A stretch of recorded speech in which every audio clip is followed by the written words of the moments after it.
Woot woot. Well, thank you for joining us.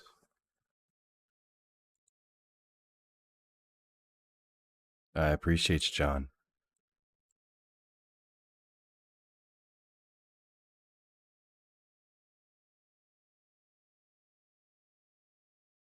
Woot woot. Tonight we're going to be talking about the red wave, guys, and how Democrats are basically burying their head in the sand. Unfortunately, what's up, Slim? What's good, my man? Elon Musk started some shit. Let's see. A Michigan cop got charged with murder and was fired.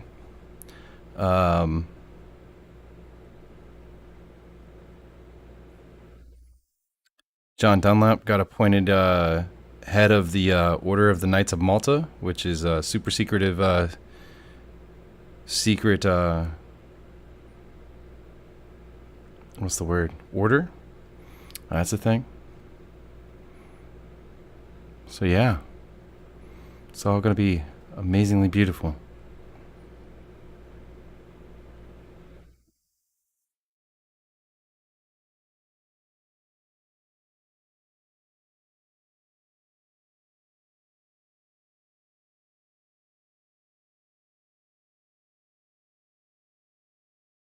How is everyone's night, though?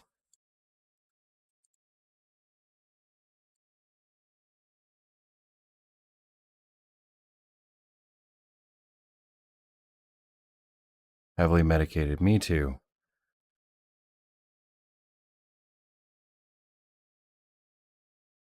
We're not doing the green screen tonight. We're gonna come live from my office. So everybody be prepared for my ugly bug. Plus, I'm looking kind of rough. I got the neck beard going on. I'm trimming up tonight. Had some amazing things happen today. So we're good to go.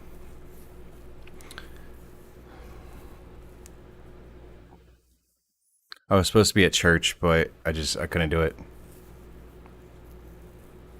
Oof. Sorry, dude. That blows. Fucking blows dick.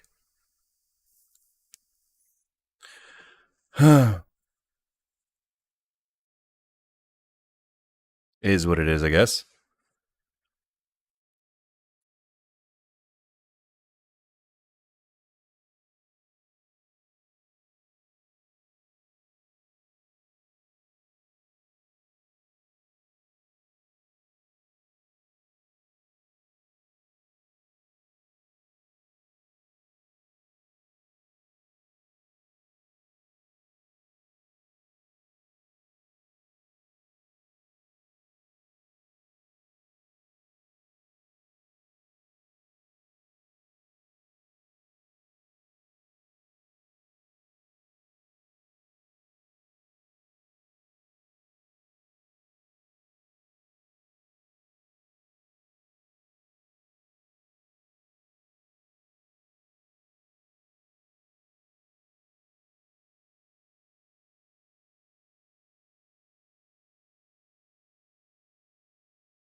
All right. What's going on, guys? How's it going? Good to see you.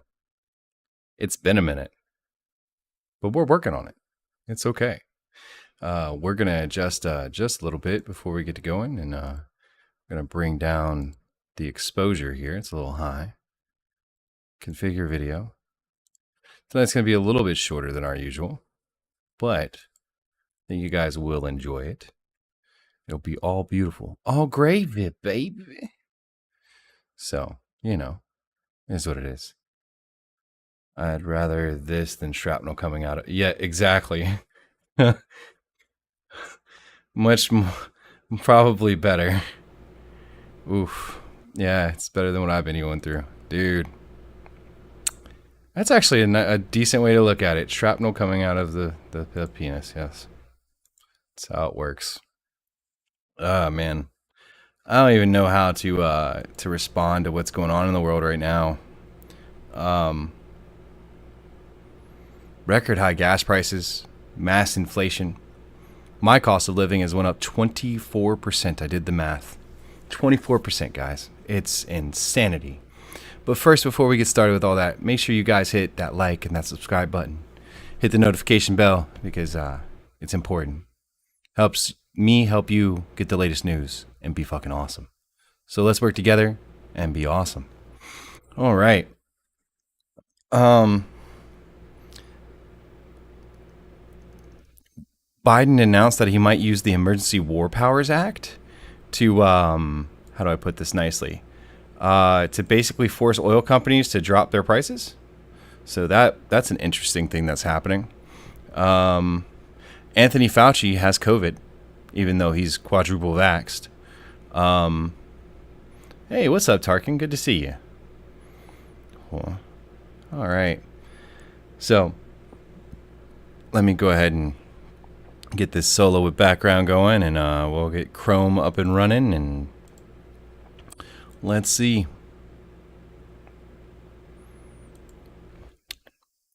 There we go. All right, hit OK, and we will transition.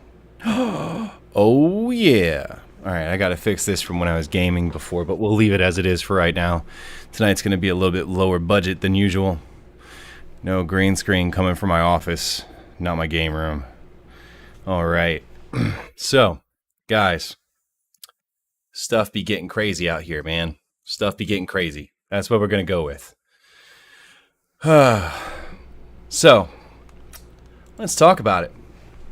The View host shut down claim that red wave is coming. You don't know that. A June Quinnipiac poll found that voters believed inflation was the most urgent issue affecting the U.S., not anything else. Inflation.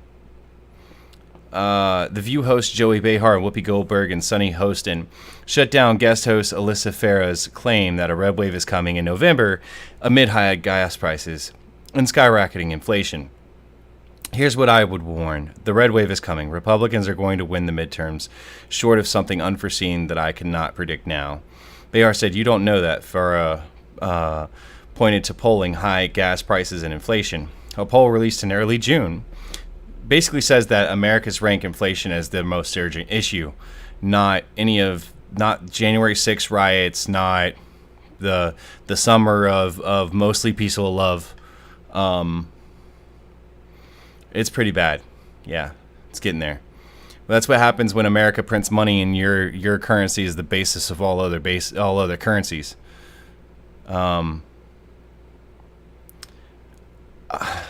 I wouldn't call them. I'm not going to call them that. I wouldn't say they're hags. I would say that they do spread a lot of misinformed opinions. Sorry, I got a little close to my mic there. Let me turn down my gain a little bit. It's still high. So I don't know how my gain got up this high, but there we go. All right. So now we could talk a little bit better. Gain's not nearly as high. I don't know. They do spread a lot of misinformation, like fully semi-automatic weapons. Like that's not a thing, guys. There's no such thing as fully semi-automatic weapons. Those don't exist. There's fully automatic weapons, but you can't buy those. So the host discussed former President Donald Trump's influence over the Republican Party at Tuesday's primary election saw one Trump-endorsed candidate win and another lose. Rep. Nancy Mace was victorious over Trump-backed candidate Kate Arrington. But Tom Rice from South Carolina lost to Russell Fry. Hostin basically said that she thought people were paying attention to the January 6th hearings, and that she agreed with Behar, but that's not true. Most people who are watching the January 6th hearings or paying heavy attention to them are people who already have their minds made up in one direction or the other. And that's just from polling. We don't know that red wave is coming because that red wave is based on one big lie, Hostin continued. The red wave is not based on anything about the election. the 2020 election. That's not what the red wave is based on. The red wave is based on people are tired of Democrats talking about things that doesn't matter to most Americans. As someone who is friends with many, many Democrats and many people who consider themselves left-leaning or to the left, they're sick of the Democrat shit. They're tired of being othered. They're tired of being told that their opinions don't matter. They're tired of being told that they're not allowed to make decisions for their children. They're tired of being, how do I put this nicely, infantilized and told that if they don't go along with the narrative, that they're evil and somehow they need to be punished for that. And they're sick of it. They're tired of this extremist view that is being pushed out. It's that simple. It's that simple. At the end of the day, I know a lot of people who have never voted Republican that are going to for the first time. And yes, Slim, I hope you get better soon. Absolutely. So, Jay Builds, is inflation hitting Australia pretty hard too? Is that what you're saying, my man?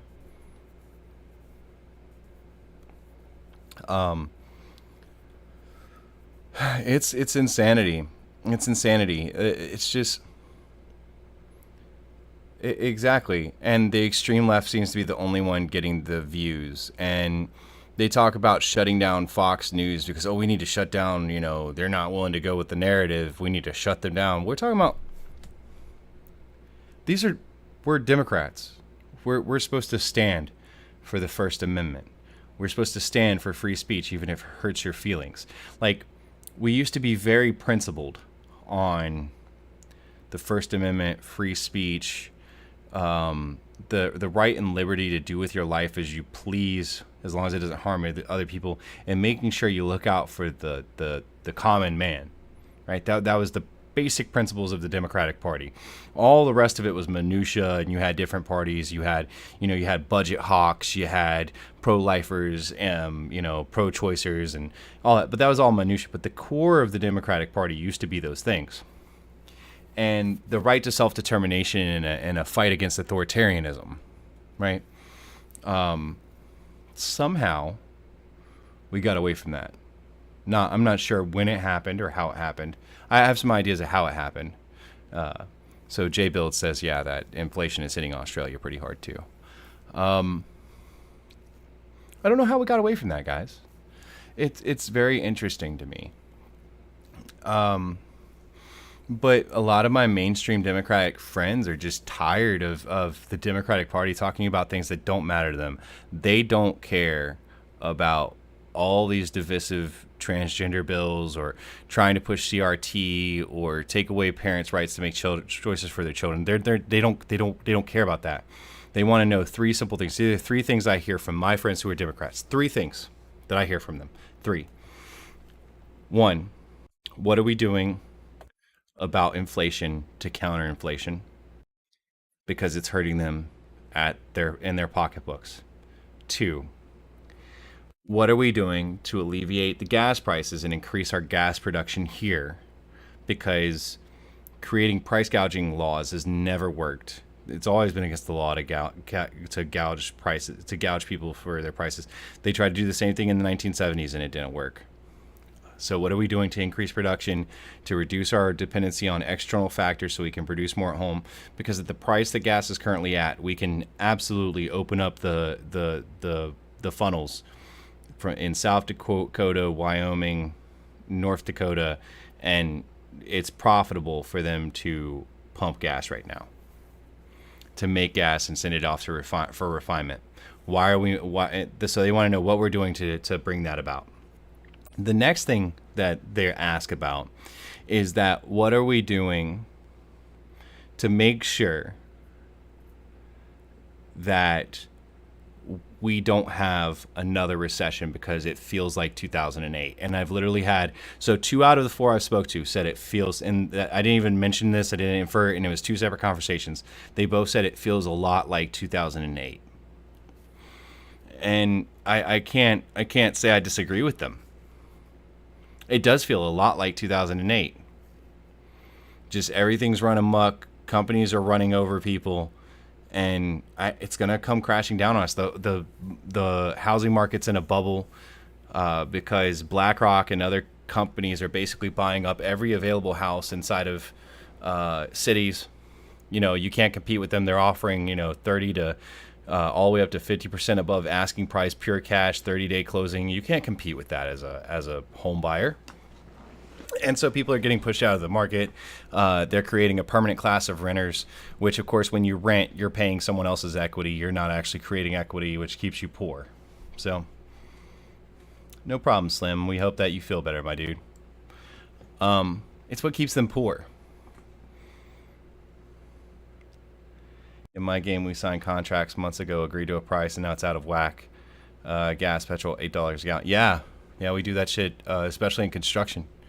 I don't know what you do, but when you're doing like heavy construction and you know that you're counting in like your Bobcat fuel and your backloader fuel and your auger fuel and stuff, when you have to auger holes for pouring large concrete stud. I don't know what they call them, but basically where you basically take and you put a giant sleeve, you auger it, you put the giant sleeve down and you pour the concrete in the giant sleeve. And then you have a form above that creates basically, you have rebar in it and it pulls like that shit's intent, like moving all that concrete, the concrete mixers, all of the engines running, because sometimes you just don't have electricity. And so you're running generators and stuff to supply electricity to the job site. And that shit all costs money. And it's very hard when the price of gas has doubled in the last 6 months. Double, guys. It's doubled. Gas is now an average of $5 in America. It's insanity. It's just pure fucking insanity.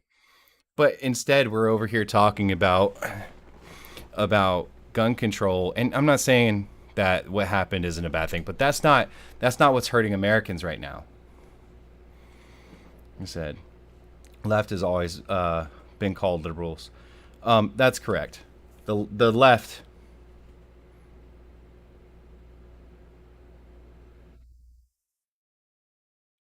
So the left so the far left co-opted the word progressive and the word liberal, right? So the word progressive has always been tied to communism, and the word liberal has always been more me, like classical libertarian, right? Like I believe in social safety nets, but I also don't believe in social spending. Yeah, Democrats equal liberals. They co-opted it. And it's actually the far left Democrats that co-opted the word liberal. So liberal no longer means liberal. We were having this discussion between me and my two Austrian friends on the thing, like that liberal means something totally different to the rest of the world than it does here, because far left Democrats co-opted the word liberal and progressive. Like I'm what's called a neoclassical liberal, right? So I believe in social safety nets. I believe in, I don't believe in deficit spending. I believe that that we should avoid authoritarianism, that the greater good of the people should be balanced with personal and individual rights and liberties, and that people should be able to do what they want without having the government tell them that they can, as long as they're not hurting other people. I believe that free speech needs to remain free, and that includes speech that you may find offensive. Just the classical stuff, like think of a normal Democrat in the 1990s. Yeah, so Democrats now equal liberals.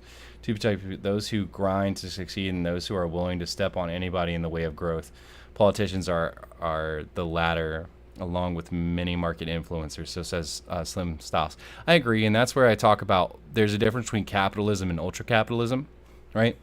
Capitalism is what we had in the 1960s and 1970s, where you could go work with a company, they would pay you a decent wage, you could stay there for 25, 30 years and retire, and you had sort of that situation where you had that stability to be able to do that.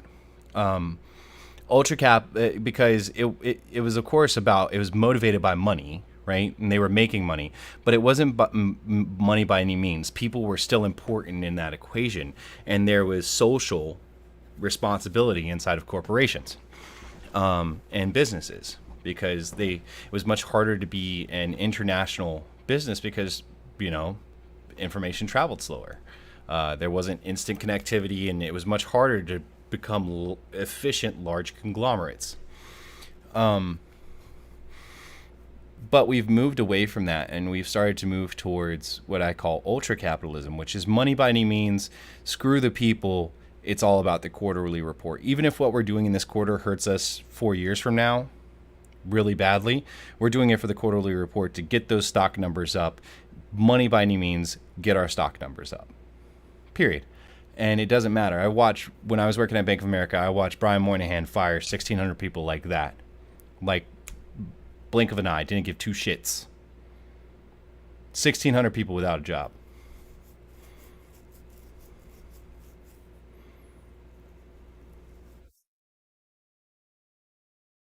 Yeah.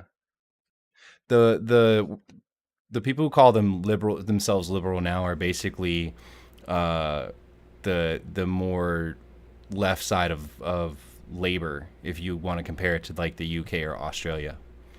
So it's insanity. All right, so moving on. Farah says she would push back and declared that it isn't enough to run on the idea that had the Build Back Better bill been passed, things could be different. She said that economists came out against Biden's plan and argued it would have made things worse. We've got to solve this, she continued. The job of the president, he's doing what he's supposed to be doing, Goldberg said. Yeah, maybe your account is lower, but you have more money after you had no job. You have more money after you had no job for 2 years than you had before. Huh? How about we shouldn't have shut down our country? We should have focused on making sure we minimize risk to those who are the most severe at risk among us, instead of shutting our country down for what seems to be a death rate of less than 3%.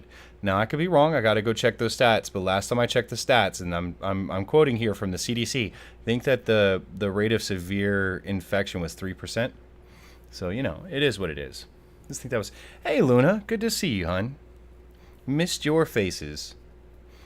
So Jay's here, Tarkin's here, Luna's here, Jay's here, Slim's here. All my peoples.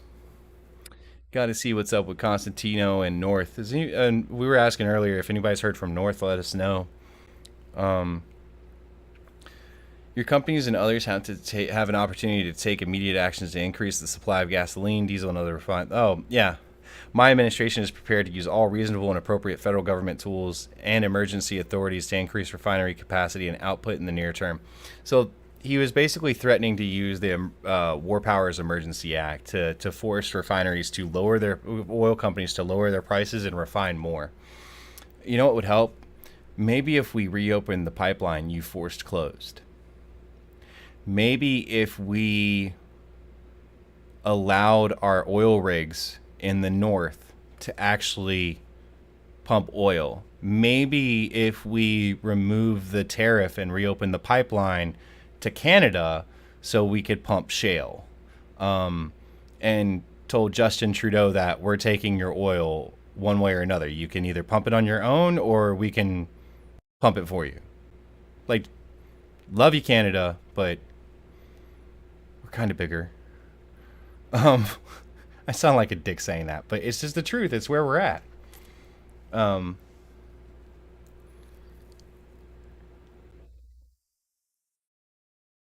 no, no, no. So libertarian is different than liberal. Liberal is not the same as libertarian. The word liberal has been separated from libertarian by the Democrat left. No, no, no, no. Liberal and libertarian are two different things. Okay. Here, I'll bring it up. I'll show you.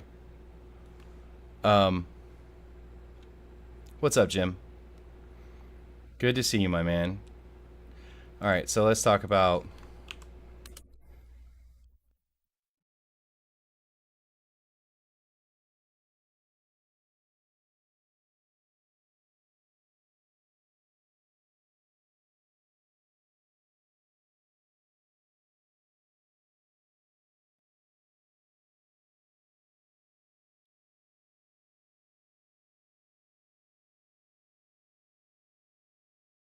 All right.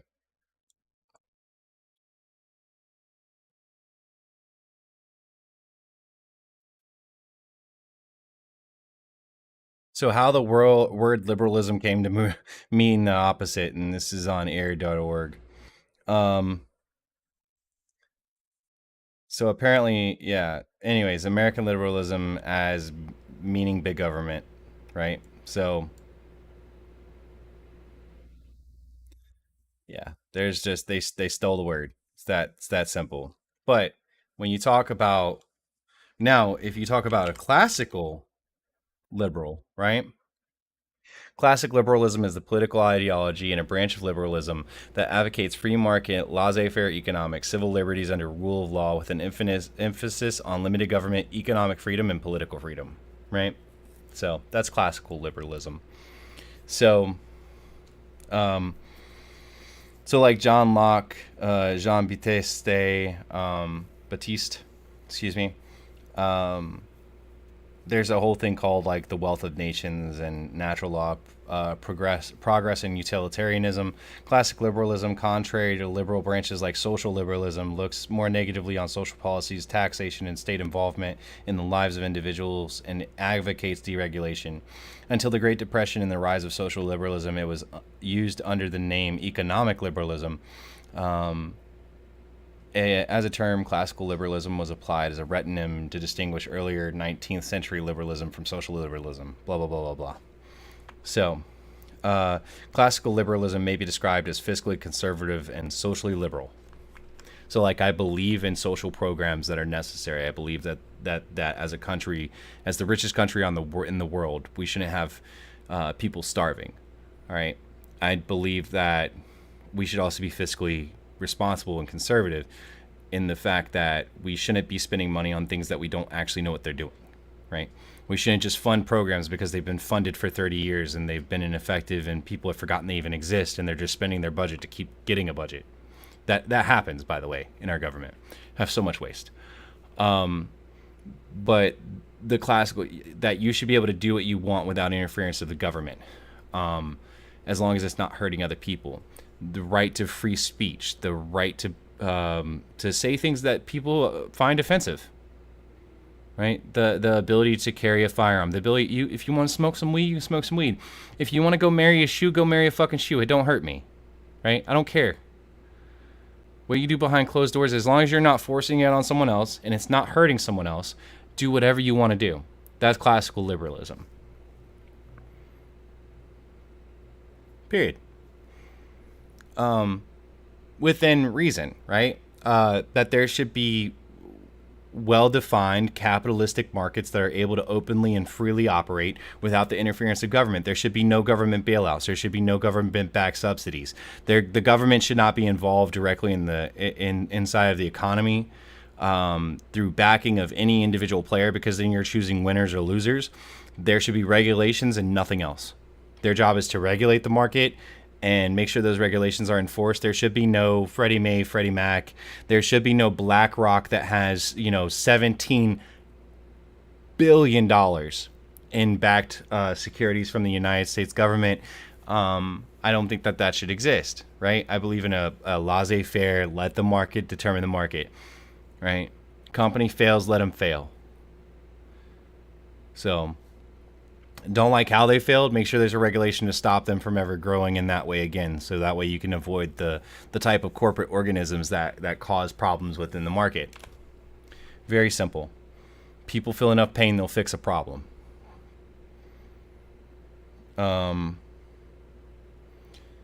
So, but the thing is also, we're not conservative because we sort of don't believe in protectionism, right? But we also don't believe in collective group rights. So, why is gas so high right now? Ooh, let's talk about that. Here's what's driving high gas prices and why they're not going away. It's actually on the thing right now. So yeah, the government shouldn't bail out companies, businesses like they did Hollywood Studios and Automobile Company. Absolutely, and they also shouldn't back them. There should be no such thing as a government subsidized company. I agree. So let's remove the political slant from it. Record high gas prices, the biggest cause of red hot inflation heading into the high demand summer months. The factors behind the wallet busting costs show no signs of easing up. Crude oil prices, which have spiked beyond $100 a barrel, now account for 60% of the price of a gallon of regular unleaded gasoline. The cost of crude shot up in mid both increasing demand as COVID-19 went away, issues with the global supply chain, and other issues caused with the Russian invasion of Ukraine and subsequent Russian-imposed sanctions. Refining costs have went up because of the increase of gas and other prices. So, yeah. So, let's talk about it. Our actual monthly crude oil produced has went way down from 2019. Here, you can see Joe Biden comes into office. Look what happens to our production.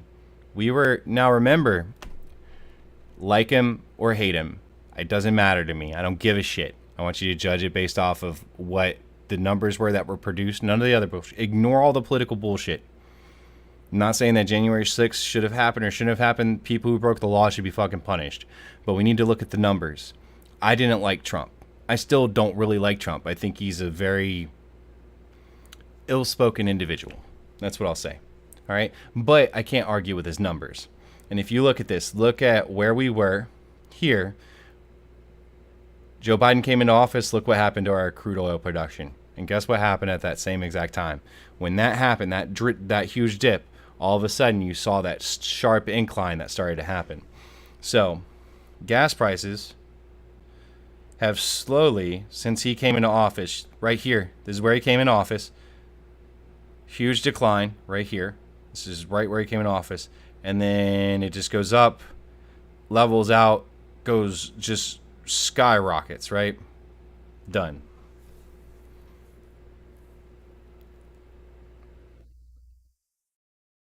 Nope. Let him go bankrupt, and then just make sure you use protection clauses to make sure that American car companies can only be bought by other American companies that have no foreign investors. That's the only thing they should have done. Period. Let GM and Ford was fine. Ford didn't need a bailout. They managed their money correctly. They had plenty of cash reserves to burn through, and they're the only one that didn't need a bailout.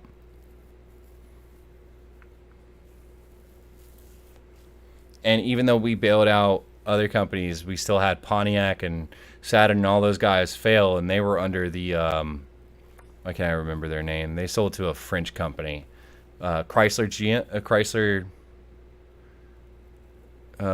Chrysler Group, Daimler Chrysler, yeah. So, I mean, look at this, man. Holy Jesus. Record. So right before Trump left office, now that Biden's in office. Guys, you can't make this shit up. Like, you can't. So the U.S. is the largest producer of oil. It has we're also the second largest importer of oil. So, what do you do? I know, and I'm sorry, man. That sucks. You guys used to make Subarus there and Nissans. You guys had Bluebirds. I love those things. They have SR20 DETs in them. I'd kill for a Nissan NS 2000 from over there.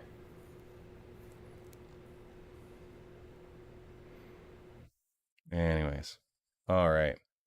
So basically, we're not able to produce enough. We can't turn on the pipelines. Um, the high demand is not allowing the prices to fall back down, and crude oil companies are taking advantage of the demand because they don't mind pushing people out who are spending $20 if they can make another 40. If you're spending $20 and they lose it because you can't afford to get gas anymore and you lose your job and you lose everything, they don't give a shit, right? Because yeah, they pushed you out of the market, but you were only spending 20 and now they're making another 40. So they've more than made up for you dropping out of the market, and they're increasing their profits.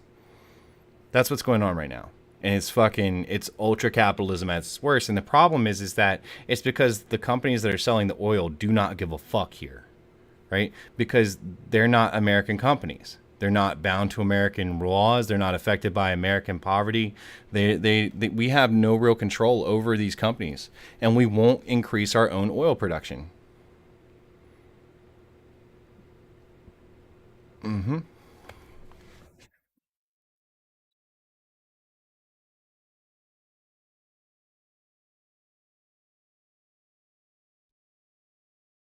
Well, I believe that we have to make sure that appropriate regulatory protections for the environment are happening. But I'm not aware of any refineries that had to close because of environmental protection issues in recent history. The two main oil refineries in America are actually in Texas, right outside of Houston in the Gulf of Mexico. So I'm very familiar with the oil industry, considering I worked for Duke Energy, um, privately and directly for them in their nuclear side of things. If you go look at my LinkedIn, it's kind of what I did for a while. So, um, okay, well, I was unfamiliar. I don't think that happened. I don't think that they. I know that those two refineries account for over 73% of all oil produced in America, refined in America, I should say. Um, just those two refineries. And there's another one that's in Alabama that also accounts for another 12%. So altogether, 85% of all oil is processed between those three plants. It's interesting, though. It's good to know. I'll have to look into that. I appreciate you. Tarkin's over there talking about they had to close down some refineries. They were talking about it on NBC tonight. So, but basically, until we stop buying so much gas and we just say fuck it and we sit at home and they have to lower the prices, they're not going to care. They're not going to give two shits, guys. It sucks. It really, really sucks. But that's why our gas prices are up. So, yeah, that's a thing. That is a thing. It's a thing. All right. We're not going to talk about this. I'm tired of talking about people who are inconsequential to us. Um, this girl went missing after going on a walk. It's fucking sad. Quadruple vac. Dr. Fauci test positive for COVID-19. That happened. That's a thing. There was a Michigan cop who got charged with murder uh, and got fired.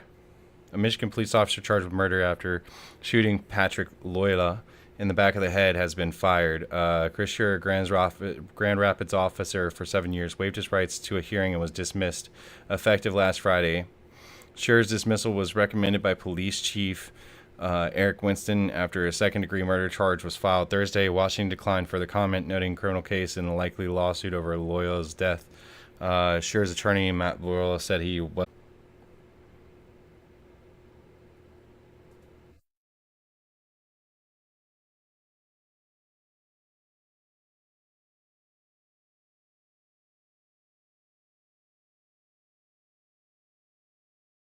few words about what took so long, blah, blah, blah. He spent a night in jail before being released on a $100,000 bond Friday. Grand Rapids has about 200,000. I remember seeing the video on this, and it was questionable. Questionable. But I mean, they escalated it over a driver's license. I think that calmer head should have prevailed. It is what it is. No, you can shoot someone in the back of the head and it be defense. If you're struggling as an officer on the ground, right, and someone reaches and they grab your firearm, or they're grabbing at your firearm, or they're trying to take your firearm, and you plug them, that's self-defense because they were trying to take your gun. In this instance, he was scared. The man was resisting, and I definitely think that it's fucking stupid. Definitely think it's fucking stupid. So it's okay. It's all right. Now, here's the thing. If you get into a conflict with somebody, and let's say you shot them and they're now on the ground and they're no longer a threat, and you shoot them while they're on the ground, that's murder. Okay? They weren't coming towards you. They weren't trying to take your firearm. They were no longer a threat, and you shot them while they're on the ground. That's fucking murder, and you deserve to go to prison.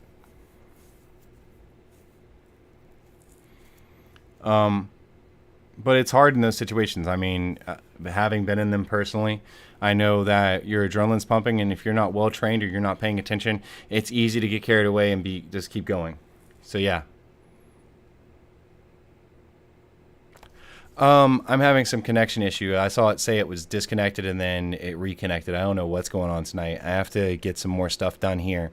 Um, I'm sorry, guys. It's probably me. Uh, I need to get some more stuff done here tonight.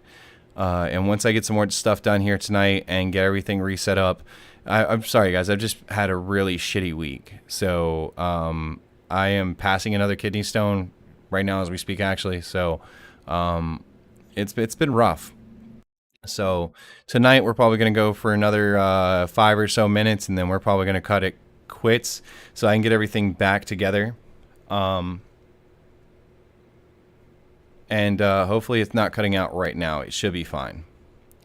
But I appreciate all of you, and I'm sorry for my absence, but I promise you that I will be making up for it. And that's all I can say.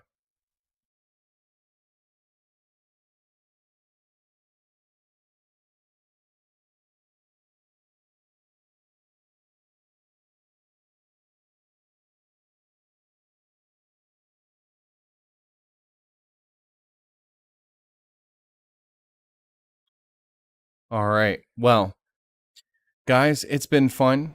It's been great catching up with you. We will have a longer show tomorrow. I'm going to try to keep it within my physical means. I'm feeling kind of drained, and my kidneys are starting to hurt, and I really need to go use the restroom and take a break. Tomorrow we'll have a longer show. I appreciate all of you. Um, and I will get the audio fixed. Is it better right now? Should be. I will get it fixed and better now, and we'll go from there.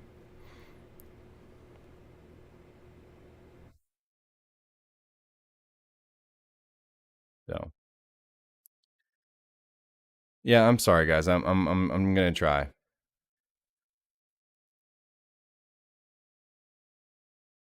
Yep, I understand, my man. I'm gonna go cut up a ton of them from the bar and put them in my in my water. So I appreciate it, J Builds. All right, guys. I appreciate all of you. We'll have a longer show tomorrow. I'm gonna get out there and try to do some promotion, get more people coming through locally, and thanks to everybody.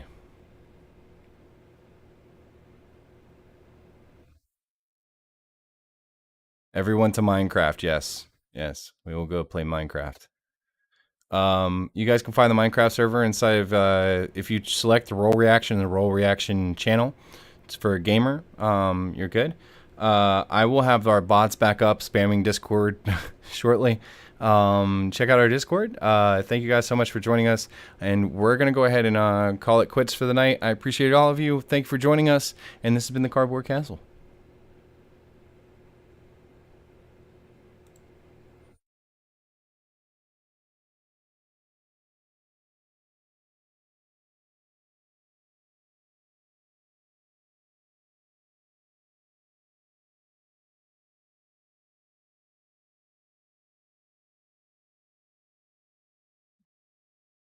Hey, it's the game room.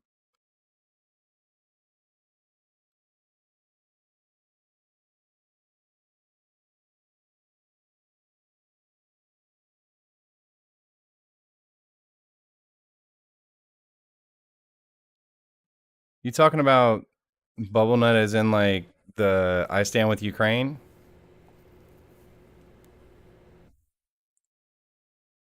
Yeah.